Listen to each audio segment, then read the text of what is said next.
Once upon a time. Welcome to Australian Book Lovers, your destination for imagination.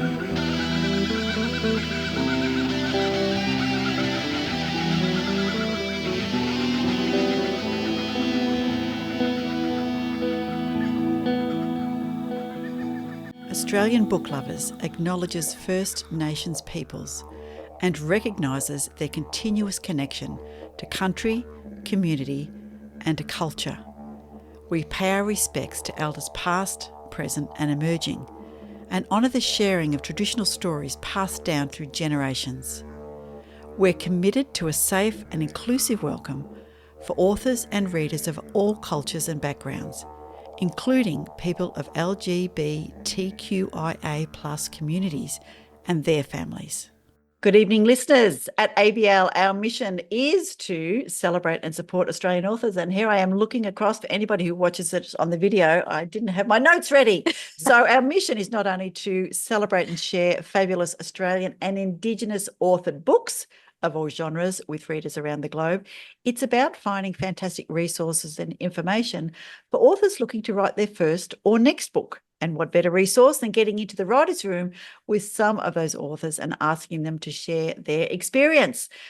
Delighted to say we have two fabulous contemporary women's fiction authors with us this evening, who we'll introduce in just a moment. And if you can guess their faces that are on the screen, good luck to you. But for those who are just listening, I'm Veronica Strachan, aka V.E. Patton, your founder and co-host of episode 126, and author of, I forgot to say, science fiction, fantasy, memoir and picture books.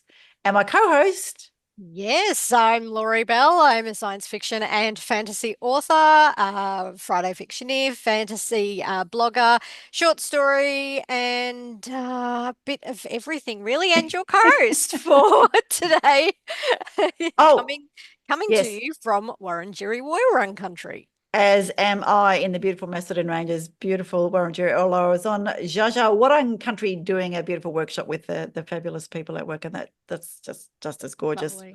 Very nice. So our first fabulous author tonight is Lisa Darcy. Hello, Lisa. Hello. Thank you for having me. You are most welcome. Yeah, we're happy that you're here as well. Yes, on very much. This lovely evening. So, Lisa, whose traditional country are you on before we get started? Wadi Wadi land and the Dharawal people. Beautiful. So down on the Illawarra coast, Shoalhaven. Nice. South of Sydney, New South Wales. Beautiful place in the world. Lovely, yes. Yeah, it is. Very, very lucky. Tell me a little bit about Lisa Darcy, contemporary women's fiction author.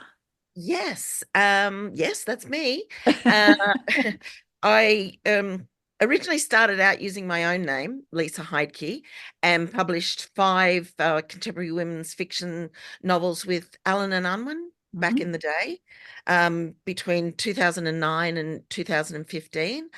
And then I had a break with 3 teenagers, and just needed a break from actual writing. So I taught contemporary writing at the Australian Writers' Centre in Sydney, as well as editing other people's manuscripts, which I love, which I still continue to do.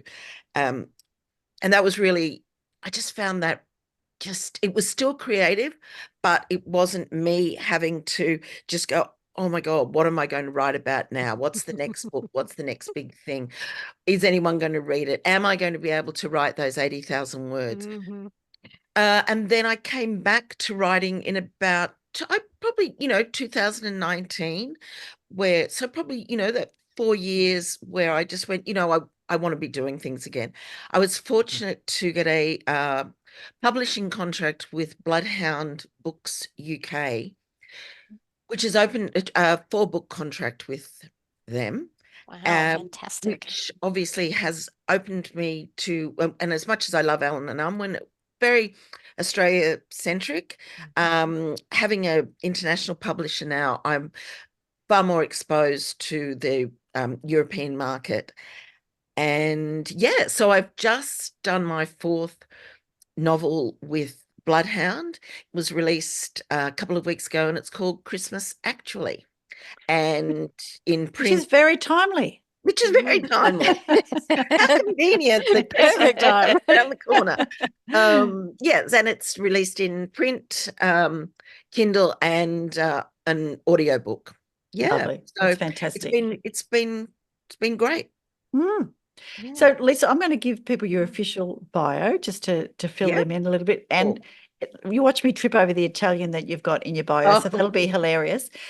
So, Lisa typically writes stories about women navigating friendships, careers, romance, and ultimately triumphing over adversity. So, I absolutely love that.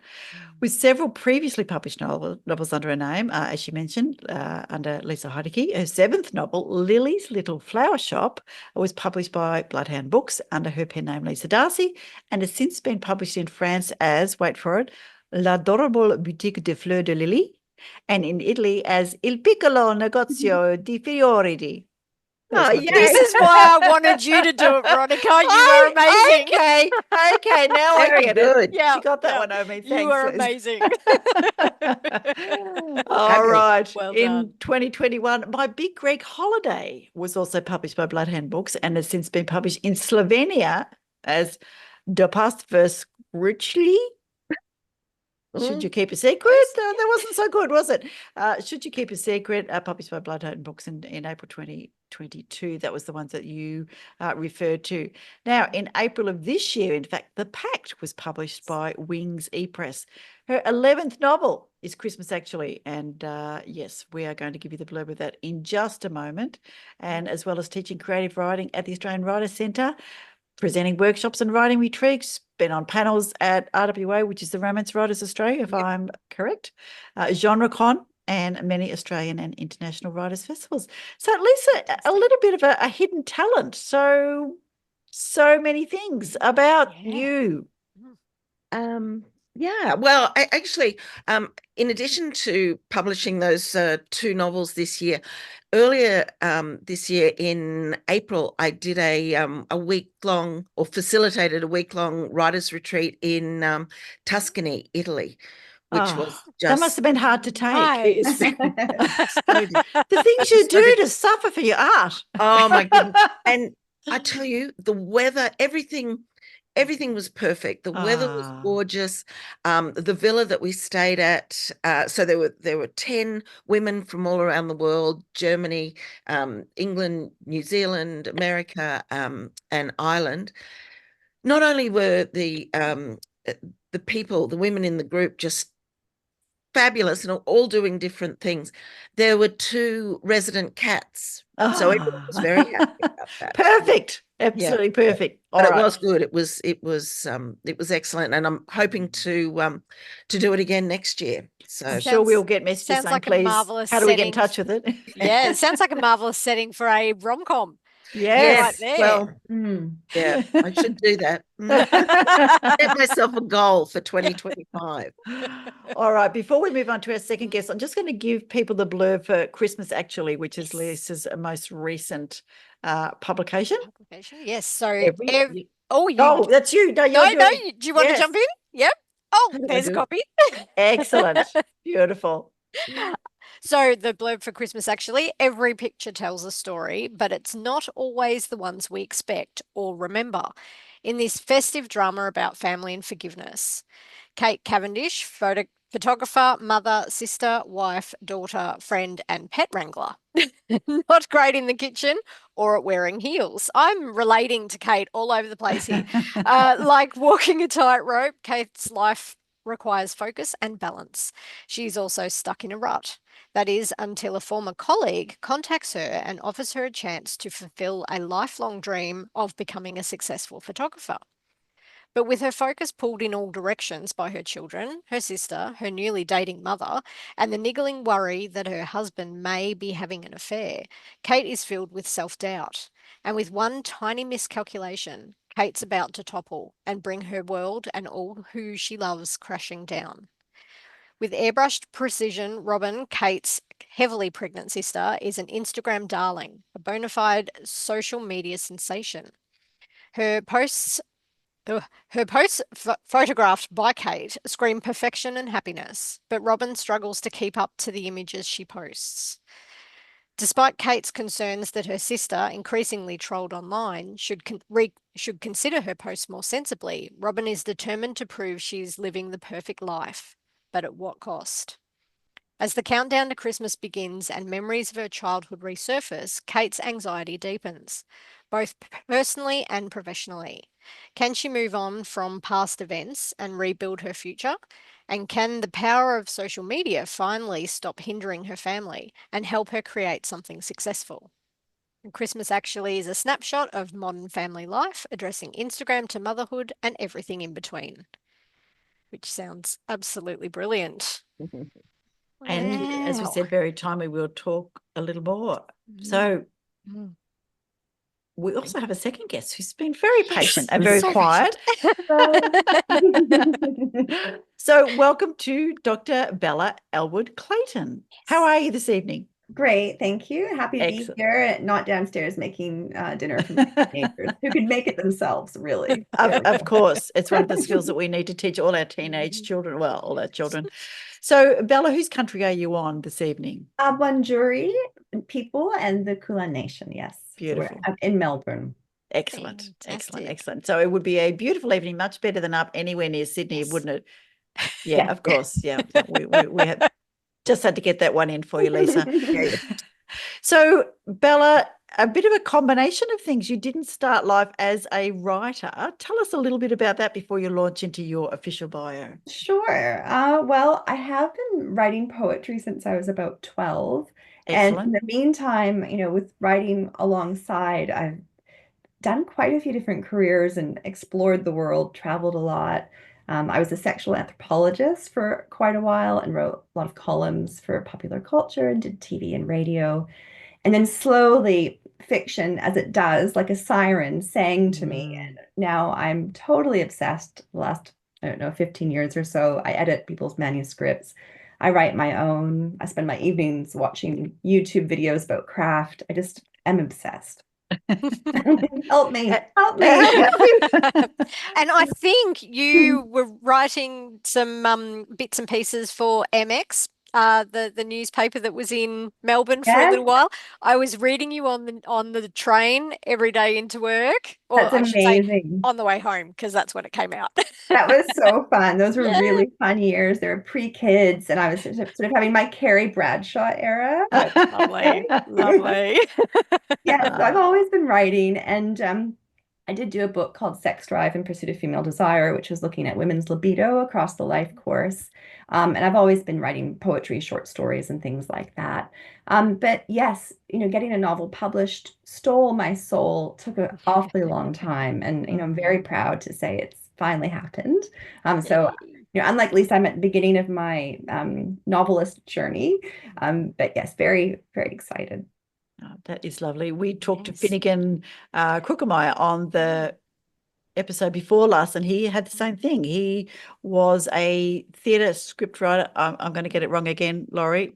I can't. Playwright. Thank you, a Playwright. playwright, and wrote his first novel, and he has just fallen in love with the whole process and just diving into his second and all that kind of thing, despite having written lots of different bits and pieces. So yes, lovely to see the joy and creative grasp that you're doing there. Thank you. Let's- Yeah. Let us share with the Yes. listeners Yes. that Dr. Bella Ellwood-Clayton holds a BA from Concordia University in Montreal and a PhD from the University of Melbourne in sexual anthropology, as she mentioned. Her debut novel is Weekend Friends, and that's Postal Press and Simon & Schuster, was hailed as unputdownable by best-selling author Nicola Moriarty. She's also the author of that nonfiction book, as she said, Sex Drive in Pursuit of Female Desire, Alan and Unwin. There's some commonalities again. Looking out for her next two novels with Joffe Books. Yes, Joffe? in the UK. Yeah, in the UK. Wow. And her short stories, poetries and articles have appeared in Huffington Post, Daily Life. She's been featured in a National Geographic documentary and given a TEDx talk. Married to an Aussie, she lives in Melbourne with her two spirited teens. That was her punctuation, not mine. And a mini Maltese who's convinced he's a pit bull.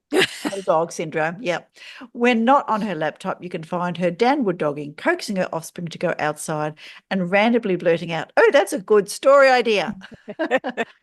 Fantastic. All right, let's share the blurb, Laurie, if you would, for Weekend Okay, Friends. so for Weekend Friends, for girls, the tween years are like the Hunger Games. For their mothers, it's worse. Food photographer Rebecca and her tween daughter Willow moved from Alaska to Boca Raton, leaving behind their terrible secret about the death of Rebecca's husband. They're ready to start anew in the warmth of the Sunshine State, hoping it will vanquish Willow's night terrors. But her daughter, but her, as her daughter becomes controlled and bullied by the popular group, Rebecca is drawn closer to the charismatic head of school, Mr. Brady. A hot and steamy, though uncertain, relationship begins. Soon lies, deceptions, and secrets cause everything to spiral out of control. And both mother and daughter find themselves on the wrong side of their gated community with devastating repercussions. Full of dark twists and turns, Weekend Friends makes you grateful you're no longer a tween or the parent of one. Thanks. That was great reading, Tom.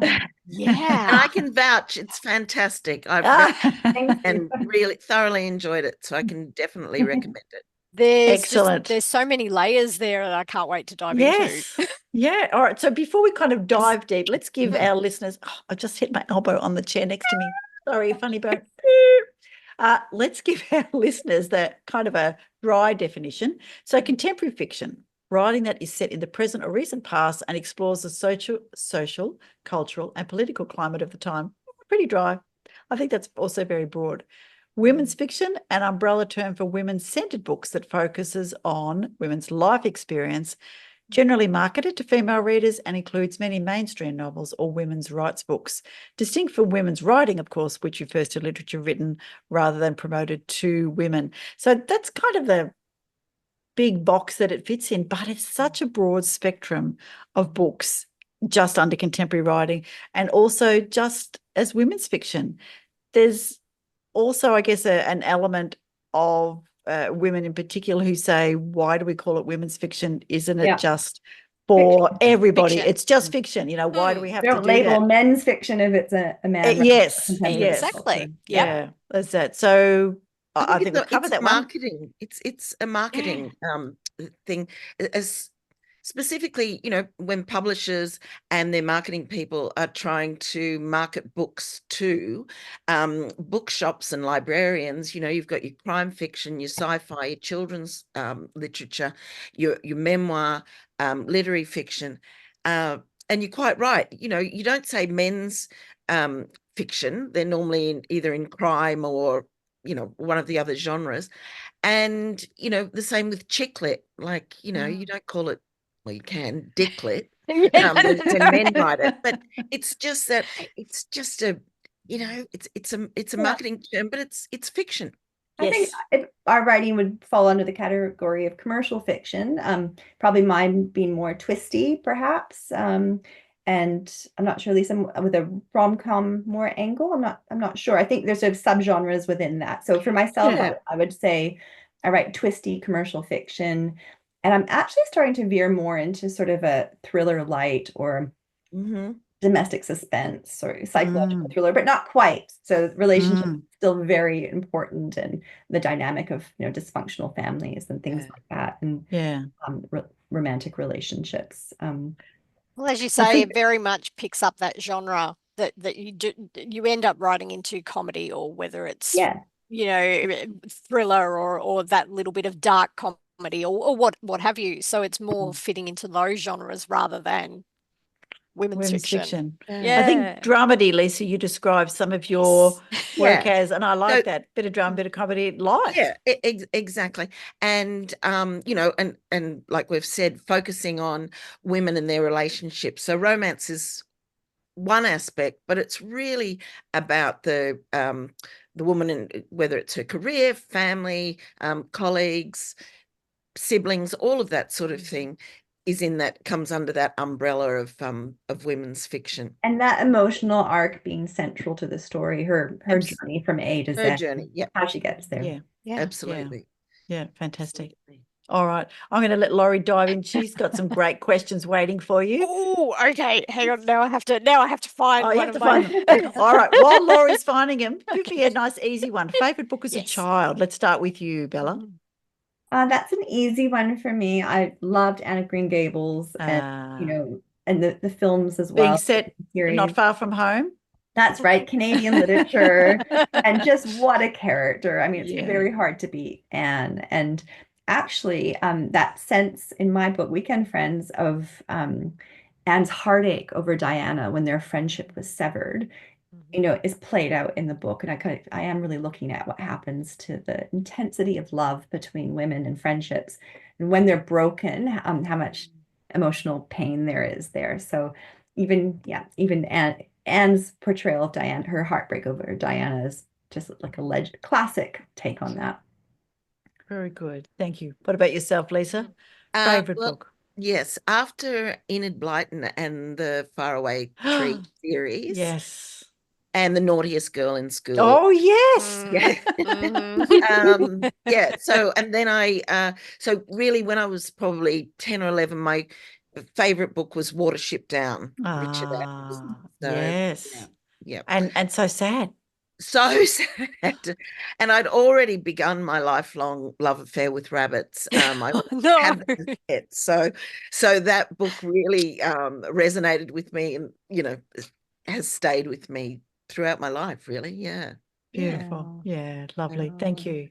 All right, Well, Laurie. to jump into something that's a little bit deeper. So, concept of perfection with women. There's that need to portray everything is fine, everything is perfect. My life is exactly how I want it to be. This is traveling well. And of course, in fiction, the biggest thing that we do is totally upend to that and give our characters the worst moments of their life or moments where things are not so great. How do you find writing that characters need to show that perfection on the outside while all this drama is going on the inside? And let's jump in with Bella. Do you want to go first? Oh, sure. Yes. So for me, how that plays out in the book is young girls and social media. So what they're seeing, and it happens for adults as well, but I think it's particularly difficult for younger teenagers and tweens to navigate through, is seeing your friends' lives, seeing the parties that you're not invited to, seeing all those moments of perfection or happiness or what a good exciting life is. And then they're at home and that 24-hour constant access to their exclusion from the good life has direct correlation to the spiking rates of child suicide, which is one of the themes, sadly, that I was addressing in the book, but it is a reality. Lisa? Oh, well, following on from Bella, in Christmas, actually, Kate, who is the main character, but her sister is a Instagram influencer, and she's basically an overnight sensation. And, it just is rising to such a level that she's, advertising products and she's getting well known, but increasingly getting trolled online. So in answer to your question, yes, she's presenting, she's photoshopped, she's got, the hair all done and, and bright and bubbly. But in reality, she's falling apart. She's 8 months pregnant. She's going to be a single parent. And, she also has concerns about, money and how she's going to support her child and what have you.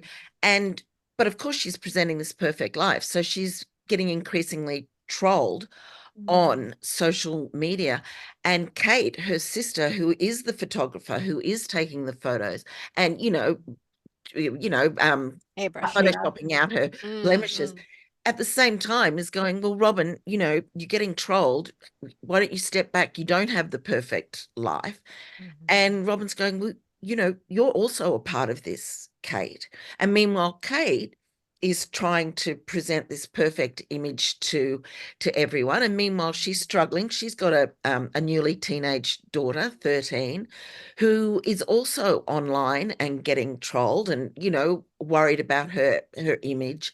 And I think both what Bella and I am doing within our novels is showing that really contemporary new thing that I certainly didn't grow up with, where, you know, as Bella said, it's 24/7 online. You know, you're getting trolled, but you're trying to present the perfect image. No one wants to see you crying on social media or coming out with your pimples or your, you know, greasy hair or whatever it is. And I think that it's really relevant and of course I try to put a humorous spin on it, but at the same time, it is a very important topic to address and discuss. Yeah.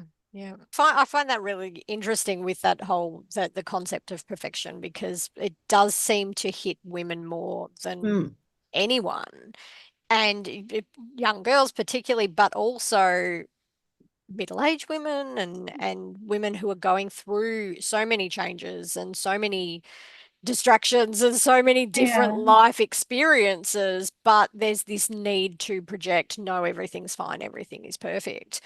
And it's when that projection and then the reality clash. Absolutely. Yeah. Yep. So Yeah. it comes through really well in the books. When my main character, Rebecca, she starts off the story with her daughter Willow in Alaska, and there's a death of her husband. And then they move to Florida to create, you know, a new life in the Sunshine State. So it's also sort of seeking that happy new family after grief. And Rebecca, the mother's interaction with these women in this, you know, upscale town in Florida, Boca Raton, is a bit of a clash of that too, from, you know, the way her outfit is, from, you know, her just wearing what's comfortable in Alaska and not being too appearance conscious, to these women who spent a lot of time, you know, dealing with issues of vanity and devote a lot of their time and attention to that. It's a lot of extra pressure. Yeah. Pressure we don't need, I think. No. And I guess when you talk about that, the added pressure, so my idea was then, you know, you've got all these normal everyday stresses, work, family, you know, your teenagers, your social media, and that's why I thought we'll throw Christmas into the mix, because you know what it's like. Well, we're all in the lead up to Christmas now, and it's like, oh my God, I've got to get this done. I don't know why you have to get everything done by the end of the year, but you do. Or, you know, you have to catch up with all your friends before Christmas, or you've got to do we've got to get the garden looking good before all the cleaning, and the in-law drama, always in-law drama as well. Absolutely. Heightened emotions. Like, you know, where are we having Christmas? What are we doing? So I think for me doing that, it's your normal everyday dramas, but accentuated by the fact that, oh my God, it's Christmas, and why haven't we put up the tree? Where are the fairy lights? Where are the decorations? You know, what's the menu, and what's everyone doing? Where are the in-laws? Where are we going on holidays? Are we going on holidays? Yeah. And then the family that you don't get on with, and the family that absolutely you do get on with, which just causes all sorts of dramas. Veronica, do you want to jump in with the next one? Can I ask you then, let's go on sort of a little bit of a combination of the first two things we talked about, is why contemporary settings? So you're exploring these, let's just go, women's relationships and lived experience, etc. What do you think having a contemporary, and you kind of, hinted at it a little bit, Lisa, there, why do you think a contemporary setting is the one you choose to do that? Why not fantasy, or why not crime, or why not something like that? It's easy. Okay. Next question then. Bella, what about you? We can move right along. Oh my gosh. Well, I think maybe that brings us to another subgenre of commercial fiction, which is book club fiction. And I think I'm always seeking these contemporary issues. So especially, Weekend Friends is definitely book club. My next two books, maybe one of them is, and the other one ventures more to sort of thriller light, as I was saying. But I just find it so fascinating. The anthropologist in me is looking like when I'm watching a reality TV show, I'm enjoying it, but I'm also taking notes on sort of the fun terms that they're using or Yeah, yeah. the new issues. I like the cutting edge stuff socially. I Yeah. find it really juicy to dig into. And is it lovely to set yourself in a location? I must admit, I love it when somebody sets things in Melbourne, regardless of what genre they're in. I go, oh, I've been there, or I've walked there, or that. Because so often, a lot of our literature is American based. A lot of our TV, of course, everything happens in New York. You wouldn't want to go there. You'd be killed every second day. A bit like Midsummer, that English country town. I don't know how anybody would live there. Yeah, exactly. Or Cabot Cove. Never go to Cabot Cove. No. So, Lisa, you were going to jump in there.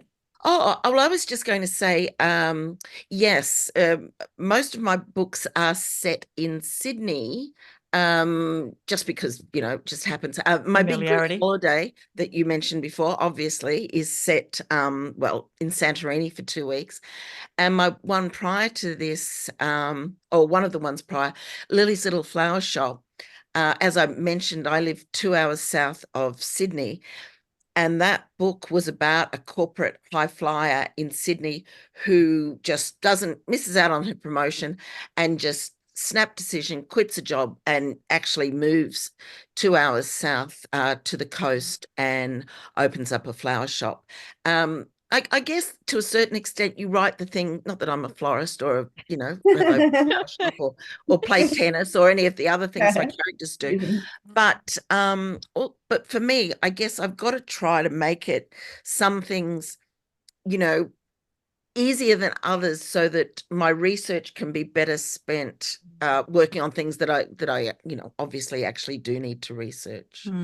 But I do like that urban contemporary setting, and it's also a snapshot of what's happening in the world. Like if you read a book set in 2015, they're not going to be up to date with Instagram or Blue Sky, which is the X alternative yes, now. we've just joined Blue Sky. Yes, so have I. Yes. Seems like a nice place. It does. Yeah, so.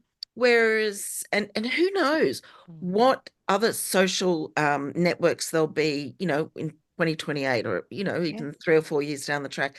So I like the idea that book, if you are writing in a contemporary setting set in 2015 or 2025, that you have what is going on in the world, like with Bella and I, whether it's Instagram or what other, TikTok, BookTok, all of that sort of Snapchat that weren't around in 2015. So I think it's a good little time capsule.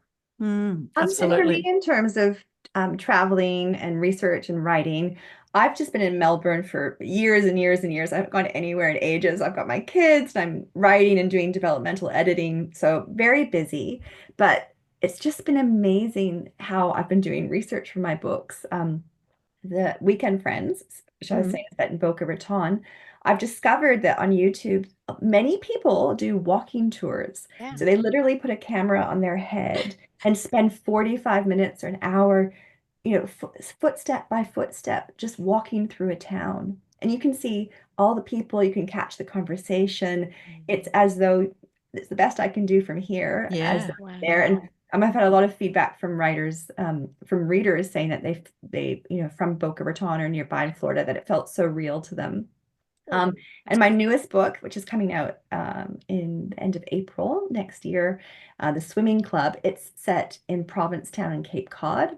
And that's where Jaws was filmed. So I've been doing watching lots of documentaries about sharks and that whole Massachusetts culture and really, really fun. Very good. And that's also contemporary, like set right now. This moment, yes. Yeah. Fantastic. Well, so speaking of research then, like to what levels are you both researching? So that's the locations. What about the emotional twists and turns that do happen with your characters, and particularly the grieving process and the bullying and the harassment, the online emotionality with parents and children? Where do you delve in for your research in that area? Right. Well, just jumping out at me here, like for instance, around the time that I was writing Weekend Friends, there was studies going on, like a Canadian study shows an unprecedented spike in suicide deaths among young girls. The research published in the Canadian Journal of Psychiatry reveals that the rates of suicide from girls aged 10 to 14 are surging. And that's highly atypical for this. Why is that happening? Girls hitting puberty at a younger age, influence of social media. So I was sort of like responding to the newspaper studies at the time. I was reading books like Rachel Simmons' The Odd Girl Out, where she talks about the culture of aggression in girls and says things like, she's got a few great quotes here. I don't know which one's the best to share. Maybe this one. Within the hidden culture of aggression, girls fight with body language and relationships, usually instead of fists and knives. In this world, friendship is a weapon, and the sting of a shout pales in comparison to a day of someone's silence. There's no gesture more devastating than a back turning away. Oh, that is a great quote. Absolutely. Yeah. Absolutely. So So what I about would, you, Lisa? Yeah. no, I would agree with that. And, researching online specifically about, social media or whatever it is that I'm looking at. For other things, for example, as I said, Kate is a photographer in this novel. So I don't know the first thing about photography. So I interviewed a professional photographer about her career and what that involves in this digital age. So when I don't know about things, I obviously research online or speak to people in the profession. The book that came out earlier this year is called The Pact, and it's about two tennis playing sisters. So, I know as much about tennis as the next social, tennis playing person, but did a lot of, just reading about all the Grand Slams and, then the autobiographies like Ash Barty's and Andre Agassi's and, the Williams sisters. I think that, there are some things that you just can instinctively write about. Like I tend to be able to write quite fluidly about relationships and that day-to-day argy-bargy and what's going on in people's heads and how they communicate. But I do the research about my characters' professions and other specific things, if it's like, online bullying and harassing or, grief, like in The Pact, the tennis one, they're grieving about their mother. So I did a lot of research about, bereavement and coping mechanisms there. But I do think research is important for authenticity. Absolutely. And it's And also as you really say- great. I was just going to say, it's also really great if you can get any readers from the local area beforehand, or if there's sensitivity readers to do with diversity. It just, Yeah, because it's funny with contemporary, it's that feeling of, oh, it's going to be a lot easier. It's really not. There's so much work that goes into it. Yeah. I think for murder mysteries, gosh, the fact that people have, mobile phones and are online and there are cameras everywhere, I think it'd be easier setting, well, I don't know because I don't write them, but murder mysteries set in the, the 1970s and further back when we didn't have cameras on the street and we didn't have mobiles. And, I remember, in the day that I'd be scrounging around for 10 cents to call my mum from the telephone because I'd missed the bus, the school bus home. Yeah, the last one home, exactly. Whereas now you just expect to be in contact 24/7, especially with your children. Yeah. Keep an eye on them. It's different. Yeah. Tell me then, Lisa, this one's for you to begin. I as I mentioned, stories that ultimately triumph over adversity. I love a story that ends in hope. Remember we chatted with Petronella McGovern, who writes those dreadful crime ones, but she had to reassure me that I could read them because they all end Yeah. up over there. Okay, only if it's going to work out well. And even, in my favorite reads of, science fiction and fantasy, I love the Yeah. social interaction. I love the relationships. And if it hasn't got that, it's not any good for me, but I like to end with hope. So Yeah. tell me a little bit about what drives you to keep that thread in your story. Look, I obviously, as we say, I'm not writing fairy tales, and so, for example, with Christmas, actually, I've had a few readers say that they've loved it, but it's not your it's not your typical Christmas story because Santa doesn't come down the chimney, and there's not a Christmas miracle, and there's it's because it's real life. Mm.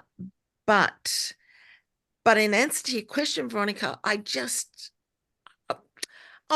think if the book ends up miserable and everyone's, dead, and it's not a murder mystery, I think that you've got to have some sort of hope that, as I said, it's not a fairy tale. Everything's not, wrapped up in a pretty pink bow, but those characters know that they can go on, that there is something in their future to look forward to.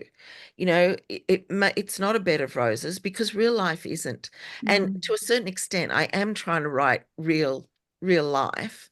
And not everyone's real life does have a hopeful ending. But for me, I also like those books that end with, there are still hardships ahead because that's real life, but it's hopeful that, and also when we're looking at the character arc, from day one to, day 80 or whenever the book finishes, that they've had that growth, so they're more equipped to deal with life at the end of the story than they were at the beginning. That's And good. that also gives them hope.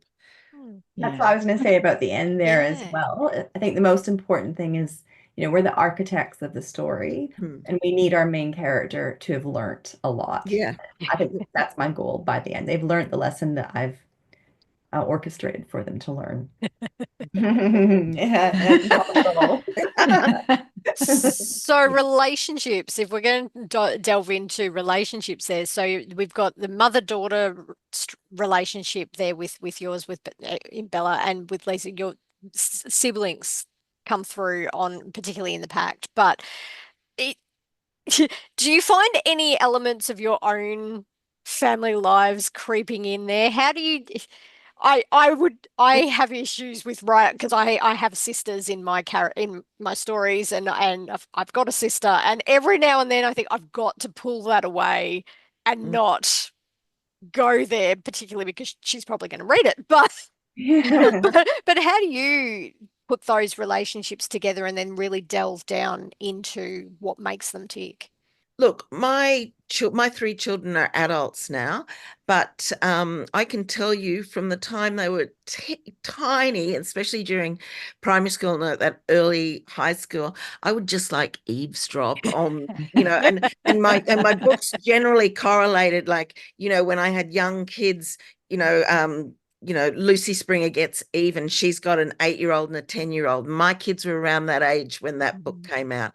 And then, as they've progressed, the kids have appeared, at various stages. So I've always taken bits of their conversation. I mean, embellished them and fictionalized them, but certainly used them so that, the way either primary school children speak or teenagers speak, that it's authentic, that you're getting the up-to-date language that they use and the way they treat each other and relate to each other. And it's the same with the older matriarchs in most of my stories. And in Christmas, actually, there's the parent. So, you've got the parent in their 60s, Kate, who's turning 40, and her daughter Lexi, who's 13. The three generations of women. But I have no hesitation in saying I've definitely stolen my mother's conversation, her life, and embellished it. And the same with my daughters. And then it's a matter of going, okay, I've got that, and and so now I will my daughter Mia, who's 24 now, but I'll definitely ask her, oh, does this sound, is this right? And what's this social media and who's doing what and that sort of thing. So, but yeah, I think it's very hard.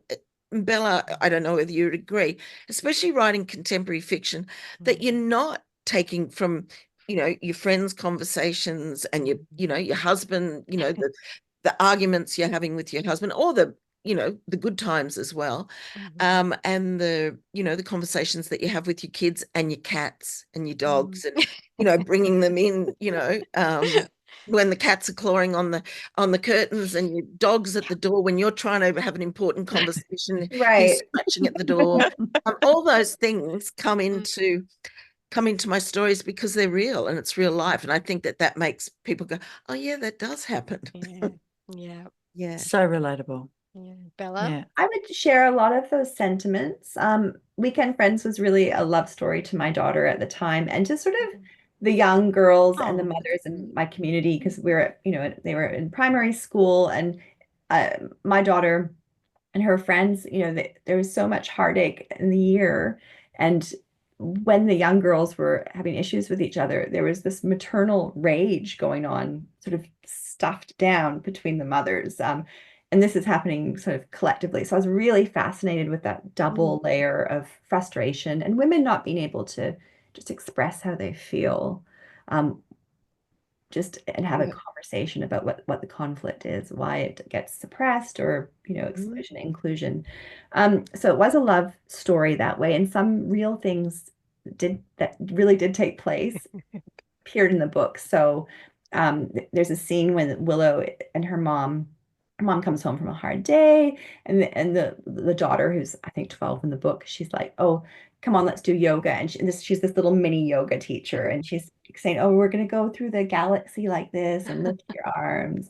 And that's what my daughter used to do. She would die by, of embarrassment. Yeah, she used to be my little yoga teacher, just out of her imagination. And another scene where we went to the locals around here call it the Fort Park. It's a beautiful wooden park with kind of castles.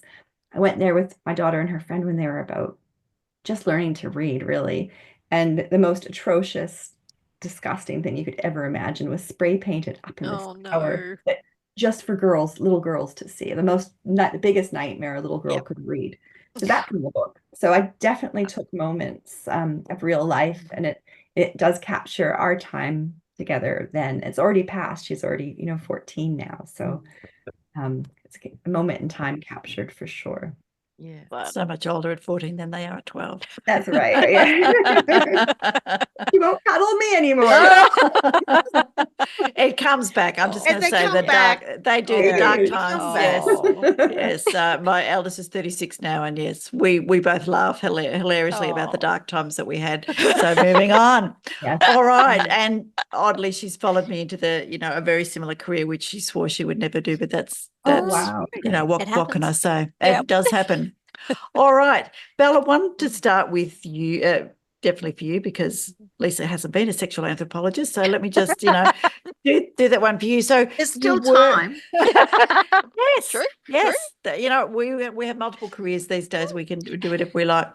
So how does being a sexual anthropologist filter into your writing? Tell me a little bit about that.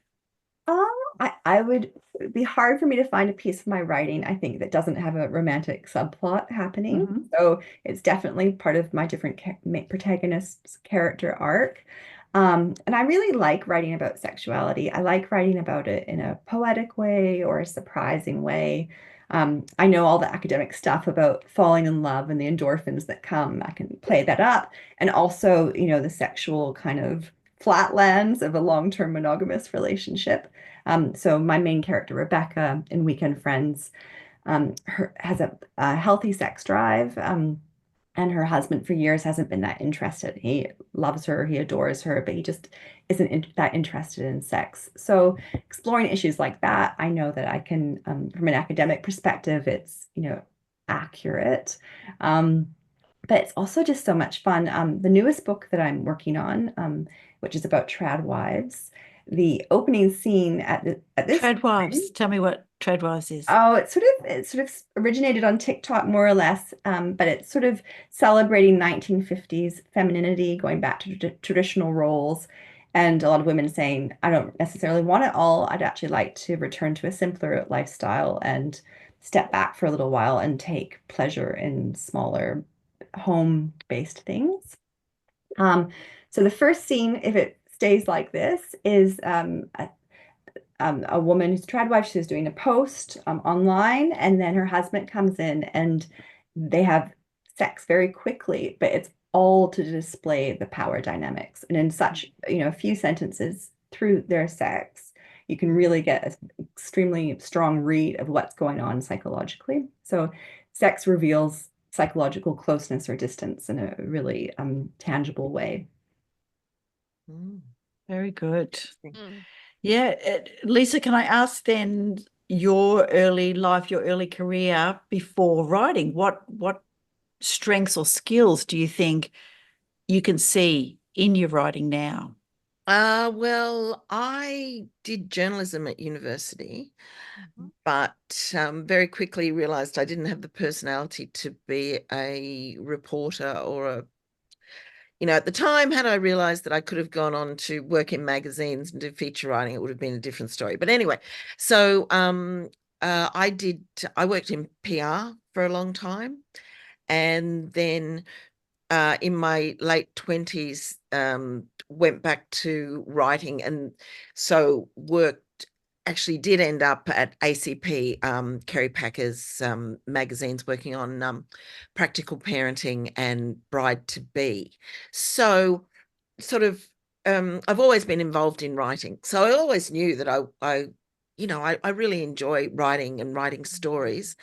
And yeah, and I sort of, I always had a dream that I'd really like to write a novel, but it wasn't until I had 3 little children under the age of 5 that I thought, oh, I'll give now's the right time. Oh, great. That's unusual. I'll give them, a red hot crack. You weren't busy or anything. And yeah, but it took me a while. So I started writing in earnest in 2001 and didn't get a contract with Allen and Unwin until 2007. And then my first book was published with them in 2009. So, so all that time in the early noughties, I was just writing and writing, entering competitions, doing online courses, doing face-to-face, library, going to library workshops, all of that sort of thing. And joining associations like the Romance Writers, even if I wasn't necessarily writing romance, but they have so many, it's so fantastic from just a craft aspect when you're looking at point of view or tense or story arcs.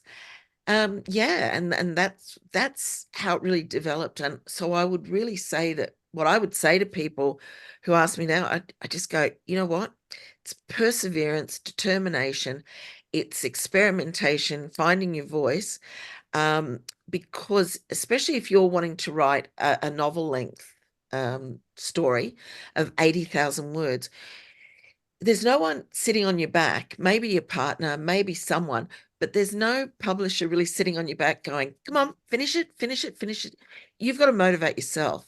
And if you are not excited and interested in those 80,000 words that you're trying to put together, how do you expect anyone else to be excited by your work if you're bored, or you get to 10,000 and go, oh yeah, I'm bored now.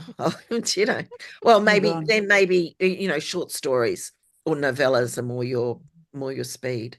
But for me, it was just really just learning to, to maintain the enthusiasm, just to keep writing, keep going, and push through, because even though you think it's crap, and to be fair, a lot of time it will be crap, but there will be some good pieces to the writing. And, it's that old saying as well, you can't edit a blank page.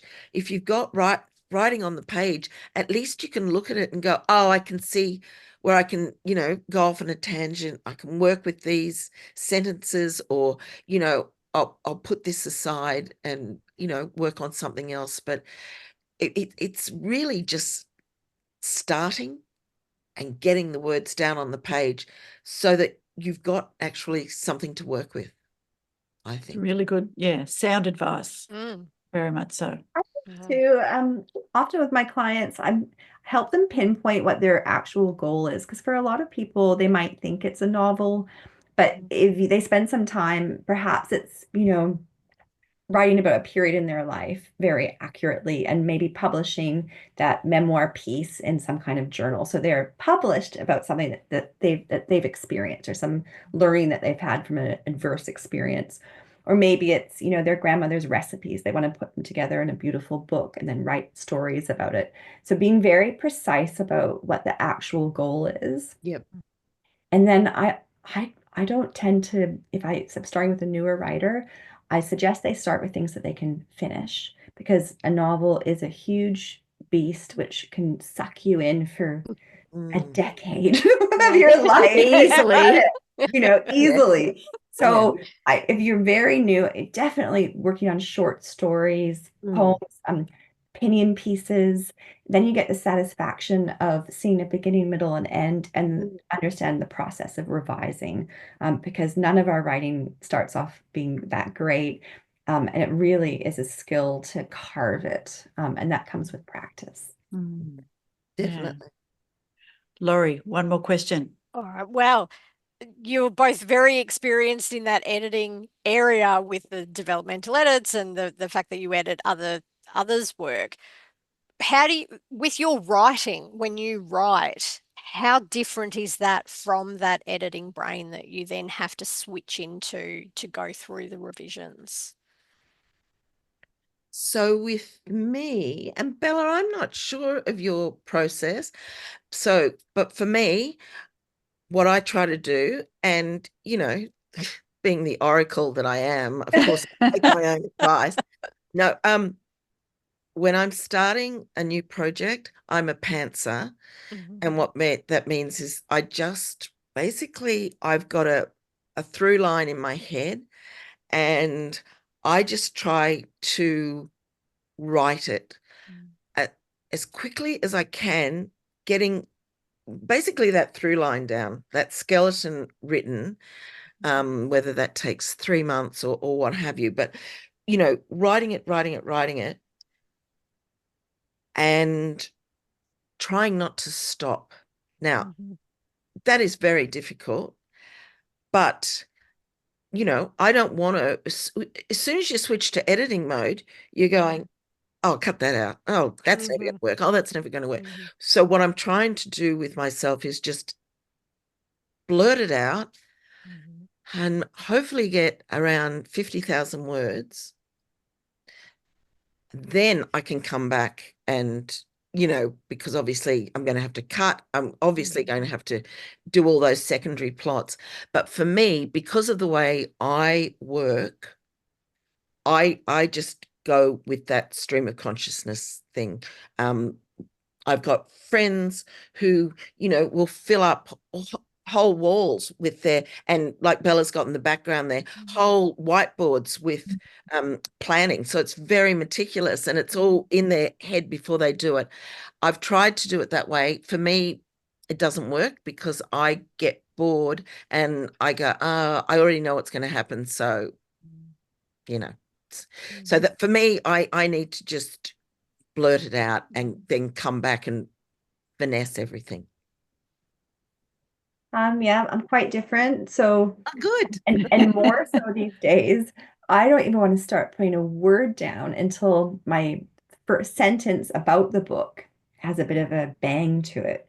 So that high concept, high concept is what I'm after, let alone writing the thing. Like, what's the great idea? That's what I find so interesting. I have a file that I'm just collecting little tidbits all the time, different, like for instance, one of the characters in the book coming out next year, the swimming club, is called Compost Carol. And that was just But such a crime show I watched, one of the characters, a real person, they referred to her as Compost Carol. So I'm always like writing little notes, collecting things, and then trying to come up with a great idea. And then trying to come up with this before I write, like, such an inciting hook from the very beginning, that is going to grab the reader's attention. Because I really feel like, sorry, my daughter texting me, I'll just turn that off. I really feel like there's less for writers who are trying to break in, who are not already well known in some way. There's less of an attention span for new writers from readers, from editors, from agents. So, our job for commercial fiction is to hook that reader and give them something fresh and exciting. And so I spend a lot of time with my clients as well, trying to plot that out so that our pace is fast. And I'm sure Lisa does that after with her plotting and pacing. Yeah, I was going to say, because sometimes I understand, obviously, Yeah.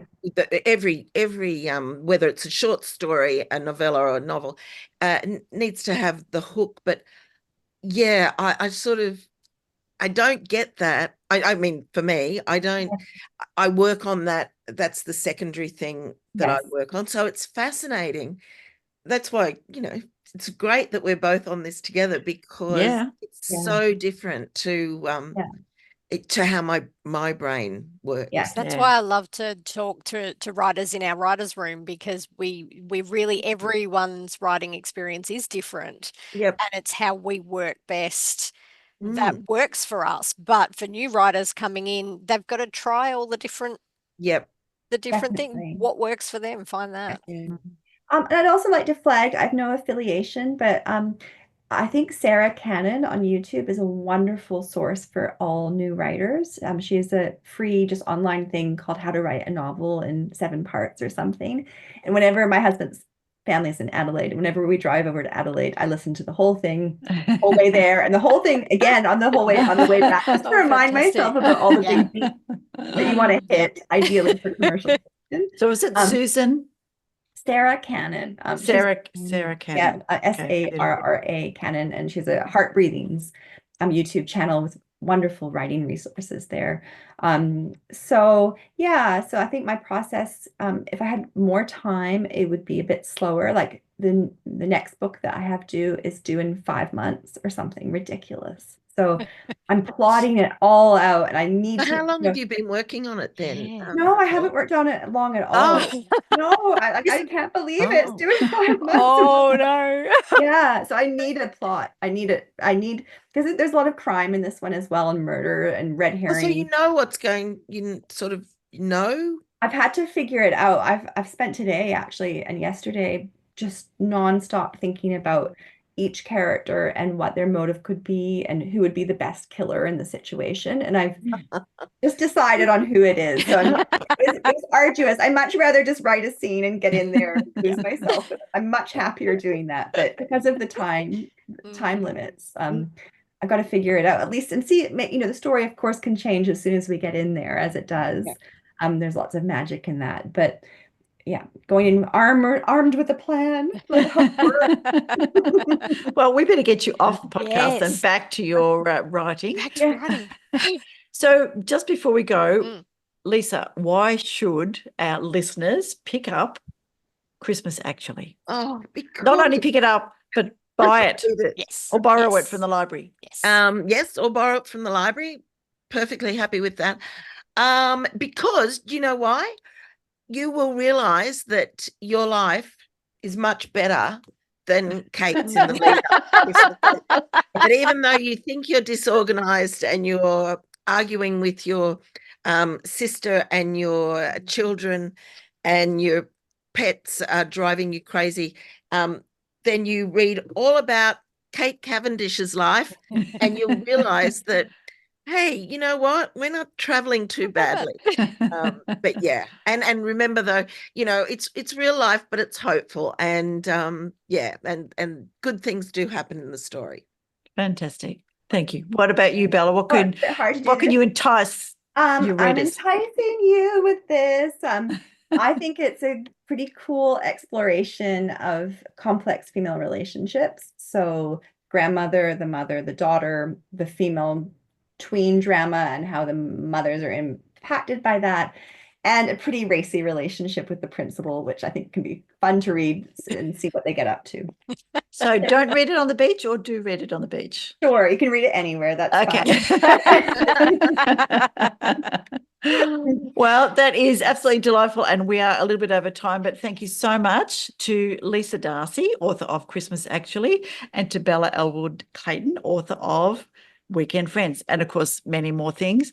Thank you very much to my co-host, Laurie, as always, giving us some great, insightful, deep diving questions.